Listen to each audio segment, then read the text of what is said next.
Welcome back to the Chicago Tomahawk.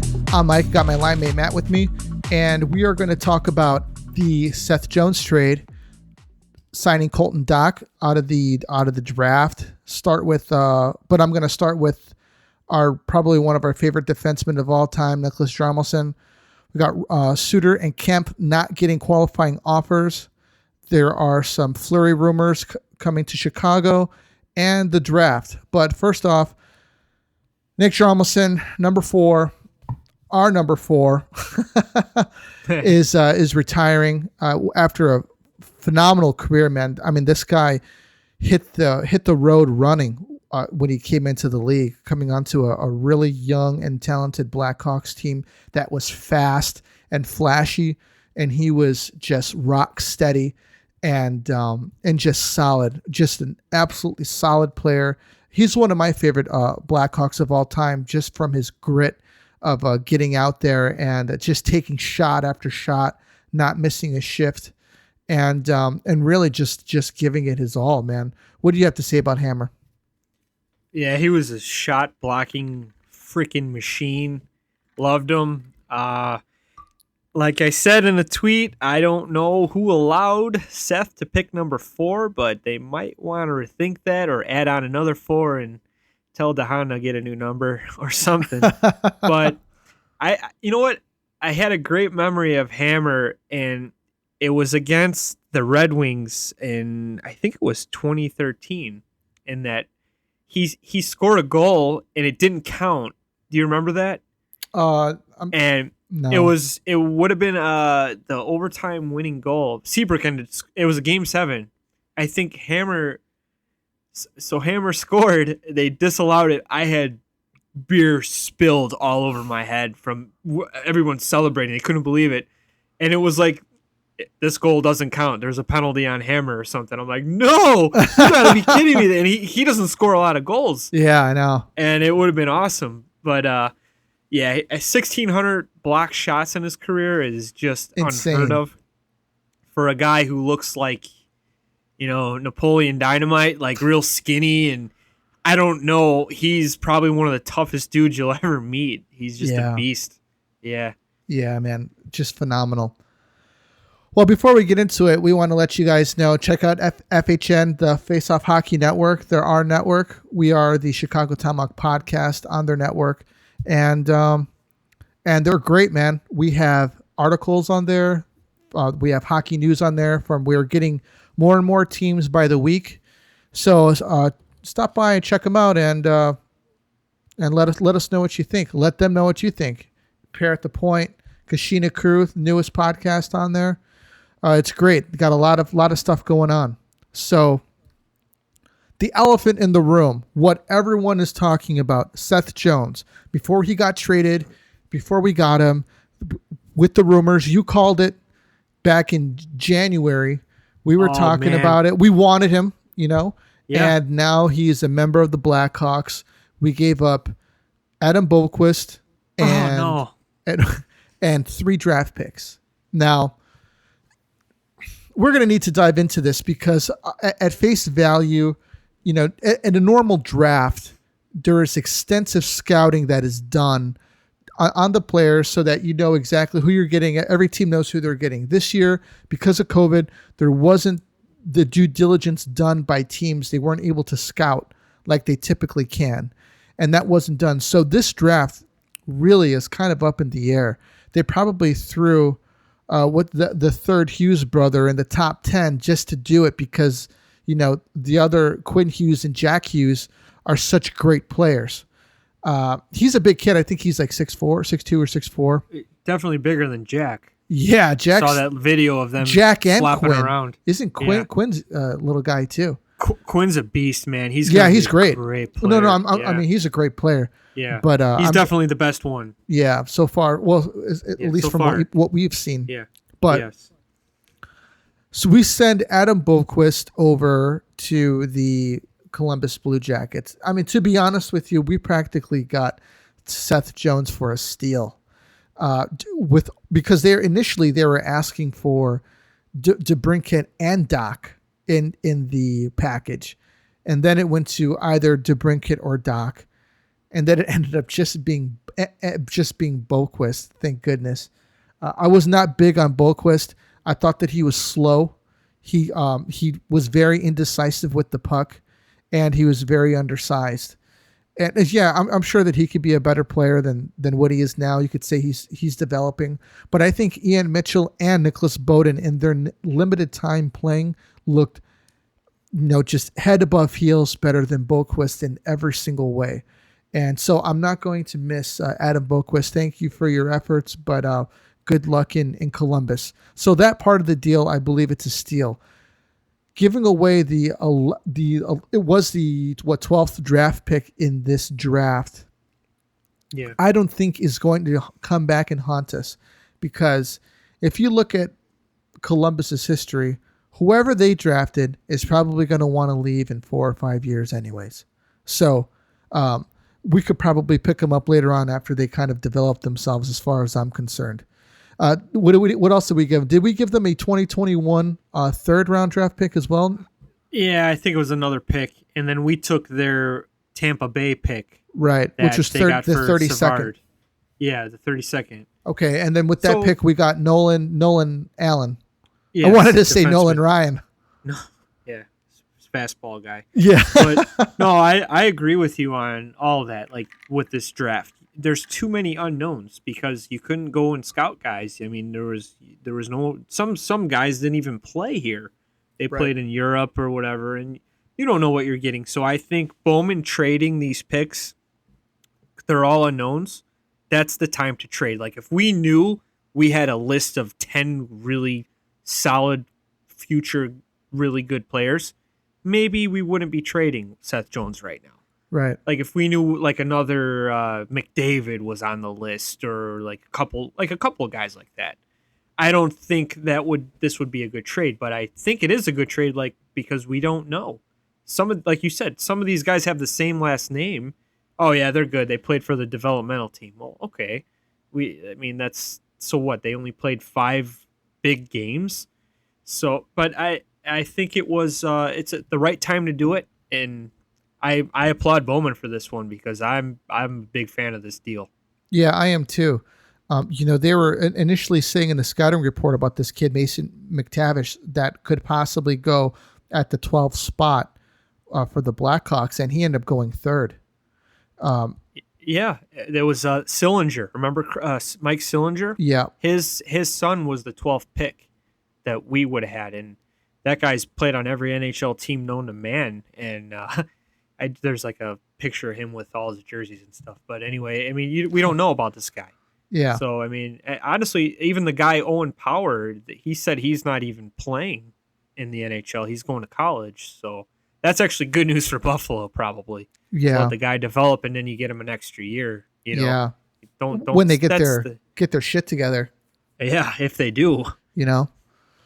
But also, diving in a little bit more, Seth Jones in every way is a better hockey player than Adam Boquist. We're going to get more from him than what we were getting. Now, it kind of alludes back to the, Dougie Hamilton conversation where, people think that we need this puck-moving defenseman. And to a degree, yeah, I think every team does need a puck-moving defenseman. But, we have a surplus of them, of guys who can carry the puck. Seth Jones, yeah, he can carry the puck. He does have some offensive upside. But look at his highlights. But most importantly, he can defend incredibly well. And that's exactly what we need. Guys who can defend well, make responsible decisions defensively. And to be honest with you, man, Duncan Keith was leading this defensive core for the past few years. And yes, he is definitely a Hall of Famer. But Duncan Keith is not a defensive-oriented defenseman. He's an offensive-oriented defenseman. So you have this guy who is an offensive-oriented defenseman leading rookies on how to play defense, and that it's going to, I'm not going to say lead them the wrong way, but that's not the type of possibly the development that they need, especially on a team that is lacking in their defensive game. Yeah, you don't want to be outshot, 50 to 30 every game. Now we have a guy that can play the shutdown game. And like Brad Marchand said, look up a video of him. Seth Jones is one of the toughest defensemen to play against. He's so tall. He's got long reach, and he'll make it tough for these skilled guys to get around him. Yeah. And I think looking at our team, our defense, we got some small guys. Mitchell's not a big guy. We had 5'11". Bodquist. Was very small, and we got some size with Stillman and Kalynuk, which is good. And I think them getting a full season, it's going to be great. I really like our defense just by getting Jones, and even Jones's brother. He's got some promise, and he has more games than some of our current defensive guys. Yeah. I think he's got 100 games played. Yeah. Our guys only have about 40, And Calvin DeHaan, he's probably got the I think Jones might have more games played than him, but Calvin DeHaan is another. We're going to depend on him a lot. I'm glad Seattle didn't take him, by the way. Yeah, I am too. Yeah. I think that he would be good on the second line pairing. To be honest with you, I don't see why we don't give Mitchell a shot on the top line with Jones, just to let him get his feet wet. Yeah, or Beaudin. I think he could even be up there. Yeah. But you know what? We might sign another guy. I mean, Wednesday is free agency day. Right. Watch Bowman pull a rabbit out and David Savard. I mean, these guys played together for years in Columbus. Why not? That would be our top pair. Yeah. Dude, that would be great. And then say goodbye to Zadorov because there's no point of him now. No, absolutely no point of him now. To be honest with you, I mean, if just theoretically speaking here, having a Jones Savard line, having a Kalynuk, Stillman, or actually having a Stillman Mitchell line, and maybe even a Kalynuk Beaudin line, I think that would be a Murphy good one. Too. And we have Connor Murphy. Yeah. Yeah, I could see Connor Murphy even playing with Seth. They might want Connor Murphy to take that step up, now that Keith is gone. And I mean, you got Jones, obviously he's going to be our number 1D, and I could see Murphy being 2 possibly. Yeah. And well, I mean, he would have to play. It's not a bad thing. Yeah. It's not a bad thing. I mean, I'm not a huge fan of him, but I think you give him a good partner that he can develop with, maybe it'll be good. Yeah. Yeah, I'm really looking forward to seeing how this plays out, especially with free agency, coming up. As far as the draft is concerned, how we were talking about size, the Blackhawks, whether it was centers or defensemen, the theme of the draft, man, was they were picking up guys 6'4", 215 pounds, 6'2", 205 with size, because we are kind of small. And that's going to be huge coming in later on down the road to see how some of these guys pan out. Yeah, we need to get bigger. I mean, DeBrincat's not a big guy. Kaner, obviously. We need some bigger boys. Not taking anything away from Kane and DeBrincat's toughness, but I think that Tampa Bay had some big players when they won. They had Patrick Maroon. What's that guy? Barclay Goudreau. Yeah. They were big boys, and they were hitting, throwing their bodies around. We don't really have a consistent hitter. I mean, we had Andrew Shaw, but I mean, he wasn't that big either. Yeah, so but he was also he was a danger to himself. We've never been a big team. He was, yeah. He's one. I mean, he had to retire. He had issues, Yeah. He played on the edge, and that's unfortunately he had to retire because he played a tough style. But yeah, I like what Bowman was doing, getting bigger, because we've kind of been busting on his first round picks. I mean, it's Yoki Haru, he wasn't that big. Teuvo Teravainen wasn't that big. Who else was that? Bodquist, obviously, looked like a 5'2" guy on the ice compared to some of the guys out there. But I think it's a good way to go. You want to get bigger. Size is good. I mean, these guys are fast, and it's hard to get around a big guy, that can play well positioned, like Seth Jones, like we're just talking about. He's got reach, and he could skate well, and it'll just make us a better defensive hockey team. Yeah. If the coach if we adapt, change.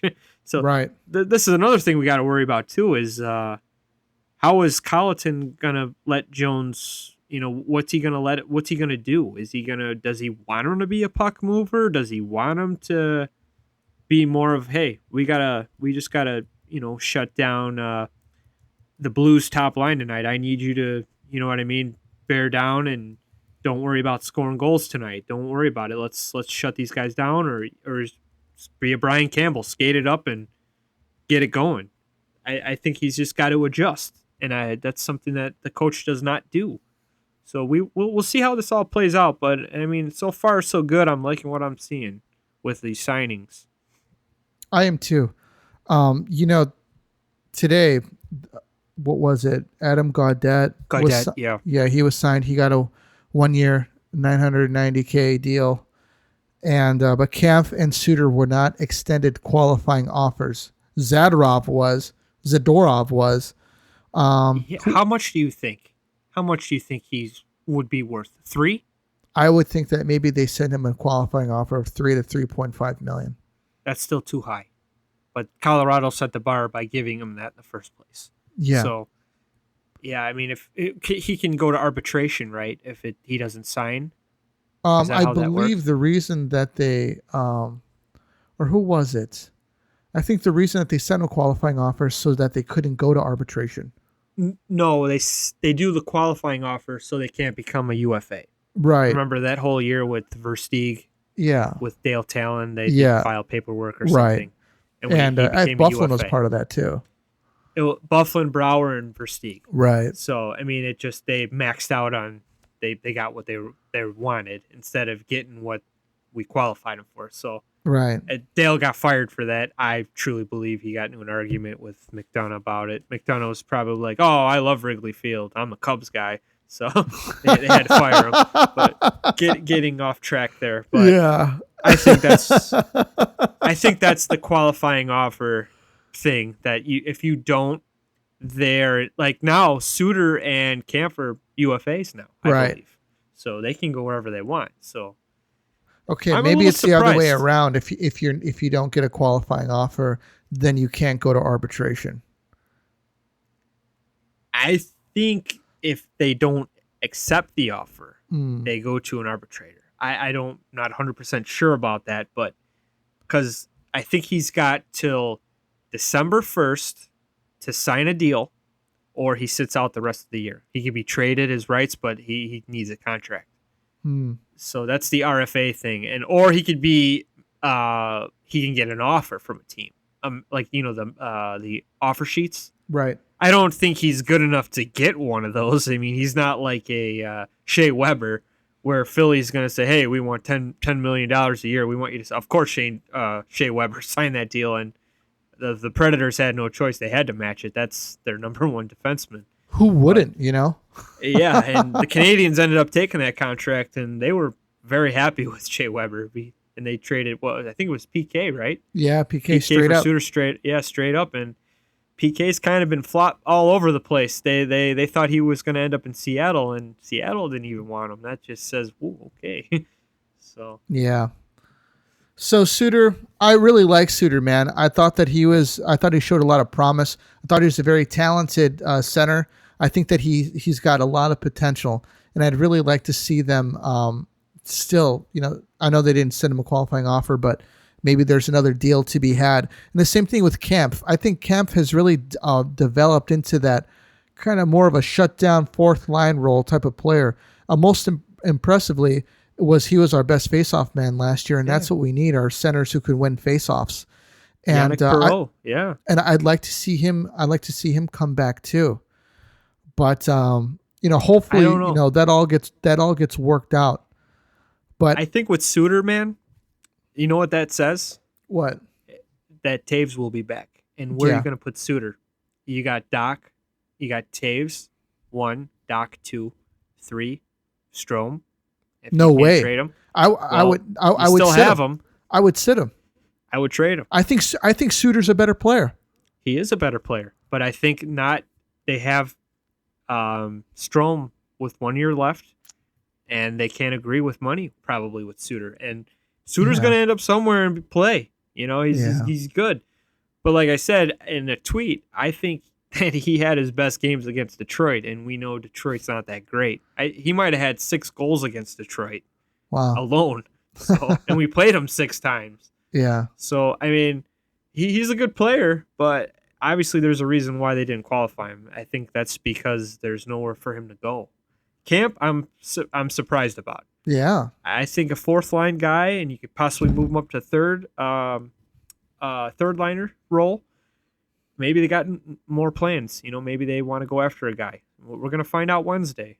So, and then if they don't get him, they're UFAs. We can try to pry him back in. But sure. Would you be offended? Have to pay him. Would you be offended?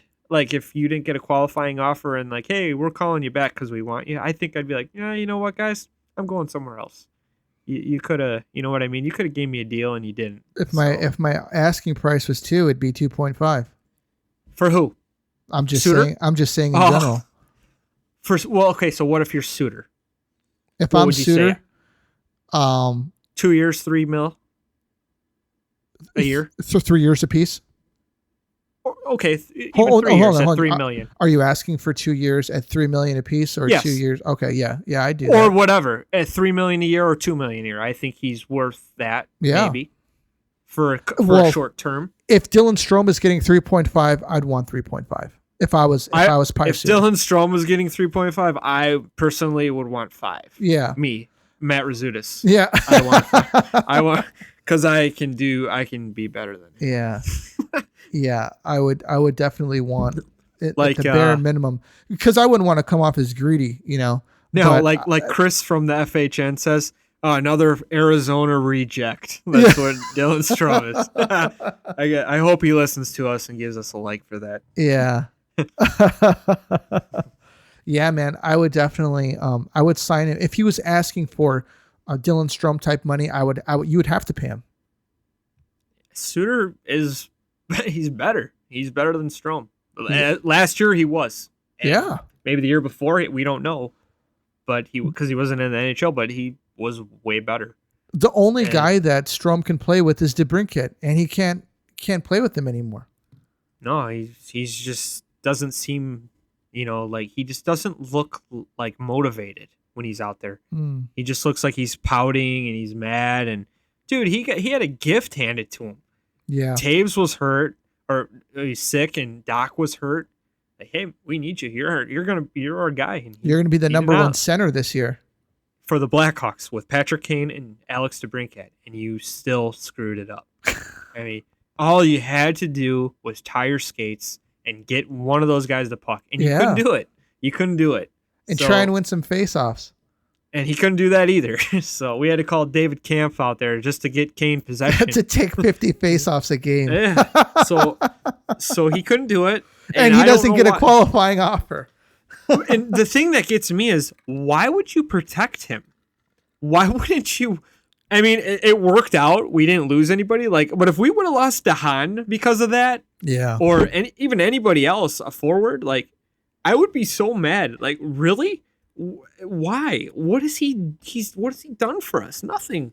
He hasn't. He didn't score any big goals. Yeah. To me, he didn't. I mean, he's very streaky. He'd score 1 goal, then go 5 without a shot, and then he'd get 2 goals, and everybody's back on the Dylan Strome train. Oh, this kid's so great. Eddie Olczyk. He's so great. No, he's not. He's terrible.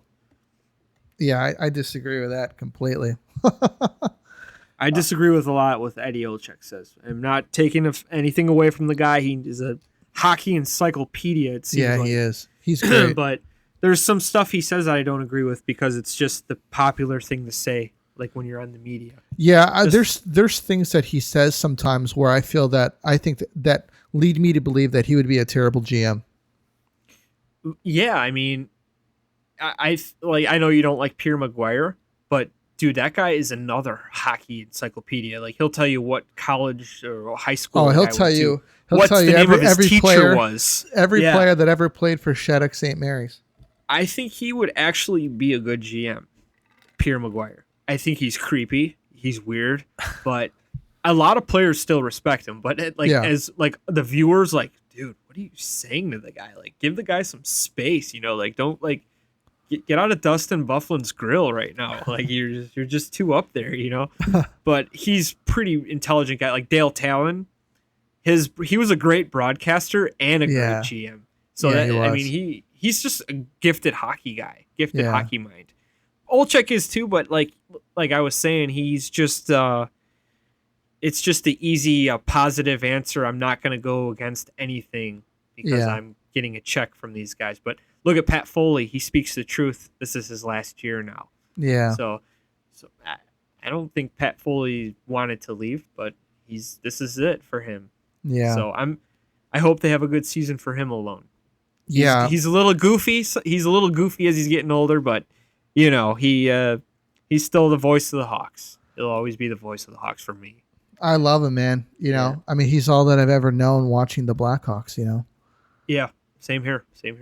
So, the Hawks' second round pick is Colton Dach. Yes, the younger brother of Kirby Dach. And it could be said that maybe because he's his brother, they drafted him, but Colton is actually very good defensively. They say that he's very good at the faceoff dot, but his skating needs a little work, which is something that he can work on. And he likes to shoot the puck.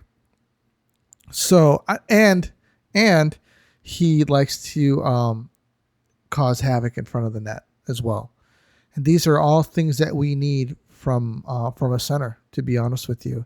I say give this guy a couple years to develop and then bring him up and see what he can do on the third line role. Just standing in front of the net, maybe some PK time, and see how it goes. What would we have to lose?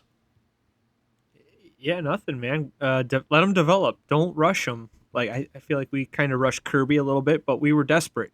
We needed help. We were losing guys to trades and free agency. But yeah, I'd like to see him develop. I think he's playing on the Blades. Is it? I'm sure he'll go back there and probably maybe 2 years give him, and maybe throw him down in Rockford, see what he can do in a full AHL season. Kind of just get him ready for the jump. But yeah, I like that. I thought it was cool, the video of him and Kirby going nuts about it. That's just awesome. It's cool to getting the brothers together, like the Hughes brothers and was it New Jersey? It was a cool little video. I like, and then obviously the Jones. We got the Joneses, and then we got the Docs. Right. So right. Yeah. Well, cool, man. That's really all that I got for today, man. What about you? Well, I got one thing for the Chicago Brush Lion, one of our loyal followers. I think he's against the long-term extension that Seth Jones signed. Seth signed an 8-year deal at $9.5 a year. Right. I said I disagreed with him. I like the deal only because Kane and Taves are going to be off the books in 22-23 season. I don't think they're going to be making 10.5 again. I think it's going to drop down. What do you think? Probably 7 to 8. Yeah. Maybe like a short-term 2-year deal for both of them. I could see them again signing identical deals. Right. If, God forbid, Taves is still, if he's healthy. And then that would make Seth our highest paid player. And I think Seth is going to be the face of our franchise when those guys they're done. Yeah. And there's nothing wrong with that. I think he's very capable of taking that torch from Kane and Taves. Yeah. I like the deal, man. We get 1 year at $5 million. And then after that, bonus. So it doesn't even, that 9.5 doesn't even hit until the, 22-23 season. So yeah, that's, if you think about it, then that's even sooner. Kane and Taves deal will be up. So that's so we'll just say instead of 20 million, maybe we'll go down to 15 to 16 million. With just Kane and Taves, which is huge. And I think that the salary cap might go up because ESPN is going to give us more viewership, TBS or Turner Sports, whatever. Yeah. I think that's also going to help, and the cap's going to go up. And let's not forget, I mean, 9.5 he's not even the highest paid defenseman. I think he's top 5 now, maybe. Drew Doughty's making like I think 11.5 a year. And how old is Drew Doughty? Yeah. He's like what, Seth 33? is 26 years old. This isn't like we signed Seth to an 8-year deal at 30 years old. Right. Where he's got to end at 38, where he's probably done by 36. Right. I think he'll play out the contract if he doesn't want to get traded in the future. Yeah. But I'm super pumped with this deal. I don't care about the cap space right now. Like I said in another tweet, I want my GM to spend to the cap, maybe little 2 to 3 million for trades, upgrades. Oh, look at the last teams that win the cup. Look at Tampa was 17 million over the cap in the playoffs. That you spend to the cap, you win. You gotta. Yeah. You got to spend the money to win. If you're like the Coyotes, barely over the basement, look, you're going to finish last every year. Yeah. So I want my GM to be aggressive. Like, look at the years we won, we were up against the cap, 100,000s. Like, that's how close it was. We had to make it work, and we did it. So I think we're at 15 million still with cap space. There's nothing wrong with that at all. I say spend up to we're maybe 4 to 5 and keep a little space open for a trade or an injury happens. We got to sign another guy. But I'm loving this deal. I mean, he's not Erik Karlsson. I think Karlsson's making $13 million a year to be minus 50. Yeah. Get you 30 assists and maybe 5 goals. And that team sucks. Yeah. So this is going to be good. He's younger. I think I will say it. I think Seth Jones is better than Erik Karlsson. Yeah. I mean, when Erik Karlsson was on the Senators, he was putting up points, a lot of points, but he was a minus player. Yeah. That's not what you want to be as a defenseman. I know Seth Jones had a rough year last year. That team was screwed the minute that whole trade dilemma crap was going on with Patrick Laine in Winnipeg and what's his name? Pierre-Luc Dubois. I want out. Your top center wants out. So that's became a circus. And Nick Foligno, great player. He was so frustrated by all the questions. He's like, I'm here to play hockey. I'm not answering questions about it. And it got to him. You could tell it got to the team. It pretty much wrecked the team. It threw Torts out. I think they were just, they're done with all the crap. But now he's on a team. He's got Patrick Kane. He's got Taves. He's got DeBrincat. He's got Kirby Dach. The future's bright. We got older guys that are great. And we've got younger guys that could potentially be great. And he is going to be he's the next face of our franchise, and I'm pumped about it. I think it's going to be awesome. Like I said, like you said, December we both heard rumors like he's not going to be resigning, and we should go after this guy. And when it happened, I was so freaking happy, sitting on my chair. I'm like, yes, and I was excited for once. The last 2-3 years we haven't done anything.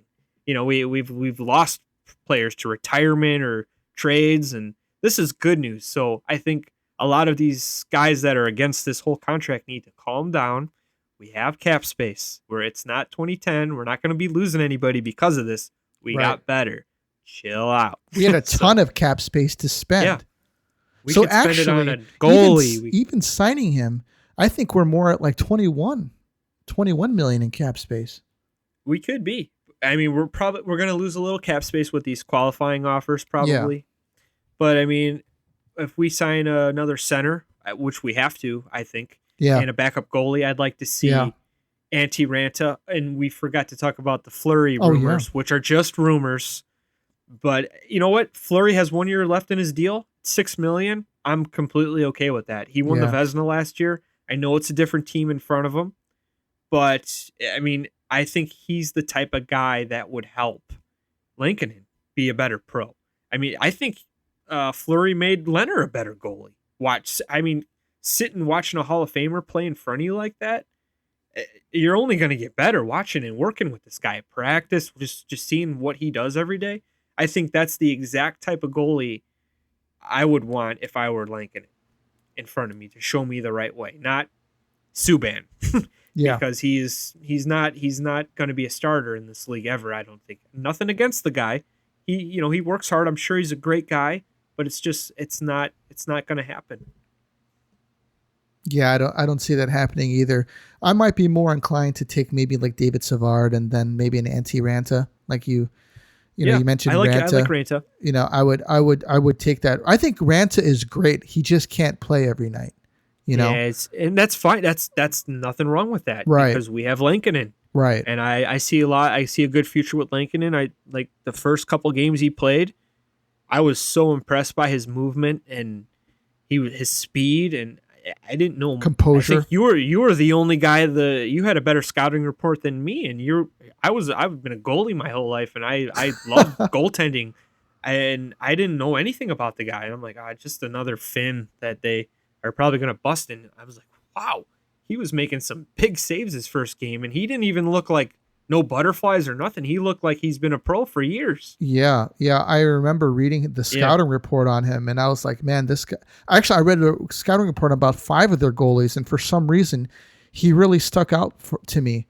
And when the season started, and they mentioned that he was going to be, kind of like the third guy, I was like, man, this guy's going to be starting by the end of the year. I was expecting the same from Subban, and we got it. And to be honest with you, they threw Delia to the wolves, and he didn't really get a chance. No, not Tampa Bay. Come on, man. Give the guy a Detroit game. Yeah, and that's what really sucks, man, is that he just we got thrown to Tampa, and then we never saw him again. And not to mention, is who's he going to be? Is he just going to be an AHL guy? If he is, then nothing wrong with that. I'd love a career like that. I mean, yeah, occasionally get a call up. Somebody's hurt. Oh, yeah, I'm going to go play for the Blackhawks tonight, and I'm just going to make $500K for it and bonuses or something, which is fine with me. But I think Lankinen has the potential to be a starter, and you know what? Like you said, a Ranta who's been there before, and he can do it. Not every night because of his health, maybe, but he's another pro. He's got a Stanley Cup. Got a cup with the Hawks. He's got a cup with the Hawks. Even Darcy Kemper with Phoenix, I think they're trading him. They want him out. He's another guy I would like to have, and he's cheaper. Weren't they saying something about him to Pittsburgh? You know what? I also heard this too. We could talk to the pair on the point. We should ask them. I heard Pittsburgh's going big on Marc-Andre Fleury as well. They want to bring him back home. Really? And you know what? I think he'd be very good on that team. That team's pretty good defensively. Their biggest weakness this year was their goaltending. Jari, was it? Christian Jari? He was probably the worst goalie to be in the playoffs. The Islanders lit him up that series. The high gloves and that was a scouting report on him, and the Islanders exposed the heck out of him. Yeah, and to be honest with you, Fleury's got some unfinished business there in Pittsburgh. Yeah, wouldn't that be cool to they made it to the final against Vegas and Pittsburgh would beat them? Oh man, that would be just a huge blow to the Vegas Knights. It would. But then at the same time, Leonard would have to have a flame out. Yeah, and Leonard, another good goalie, which I wish we would have kept him because he's a solid number one now, and we lost our number one with Crawford retiring, and Bowman didn't want to resign him to the money, and I think he's only making $5 million a year. Yeah, I think it's 5.5, but yeah, you're right, dude. That's so nothing. Cheap for a goalie. Carey Price is making 10. Yeah. And Leonard could play too. Leonard stood on his head for the Hawks that year. He was, man, Hawks probably would have made the playoffs if we had Leonard last year. I think we would have. He would have stole games. Like Lankinen stole some games too, but it's just I think Leonard could have handled the workload every night. Right. He wanted getting all those shots. Yeah, exactly. He liked that. And Lankinen, I'm sure he could, but it's hard to do that as a rookie. Your first year, it's like, geez, guys, can you tighten up a little bit tonight? I can't take 55 tonight. Give me 30. Yeah. And they exposed us. You could clearly we worked him too hard, Lankinen. Right. Well, cool, man. There's a lot to unpack. I'm curious to hear what people have to say about it. Obviously we know what people have to say about Seth Jones. Probably the most, other than the sexual assault allegations, probably the most, the biggest thing to happen for the Blackhawks in a while. Definitely the most. Man, it's just crazy. You can't believe how controversial it is. I know. I mean, we shouldn't. A lot of people on Twitter are like, I know it's a big deal, but I think they should let the investigators do their jobs now and just stop posting about it. I feel like there's certain writers out there that's all they post. That's it. And it's like, okay, well, let's let them do their job. And when it comes out, we'll hear the facts. Yeah, and I think the point is that they want to make sure that whatever the investigation has is that it's going to be made public. They want it to be made public so that I get that the public can hold them accountable. I get that, but I mean, it's a big deal. It's a big deal, but I think let's let them do their jobs. And it's not like if people are listening to us and they think, oh, you guys aren't talking about it. We've talked about it before, but now it's time to let these guys, both sides get it out and figure it out and then release it. We're not going to speculate and we care about it, but we're not going to talk about it all the time like some of these writers do. It's kind of too much. Like it's the same thing, different worded every day. Right. And it's like, all right, I'm hitting the mute button on you, bro, because just as much as us right now. They're very tight-lipped about it. And it should be like that, because if someone was investigating me, I don't want crap circling around and it could be false. Yeah, because then people could just make up whatever they want, And it could be like it's just you're hearing so much crap, and just let's let it come to play. Let's just be patient. Yeah, we will find out soon. So if you want to hear what we have to say about it, we did a podcast about it a couple weeks ago. You can go ahead and check it out. We also wrote an article. Yeah, yep. We also wrote an article about it on the FHN Net website. Go ahead and check it out. And let us know what you think. But that's pretty much all that we got for you tonight, guys. Thank you for getting on us on Twitter, sending us messages. We really appreciate it. We love talking to you guys. And we'll see you guys back soon. This is the Tomahawk, and we're out.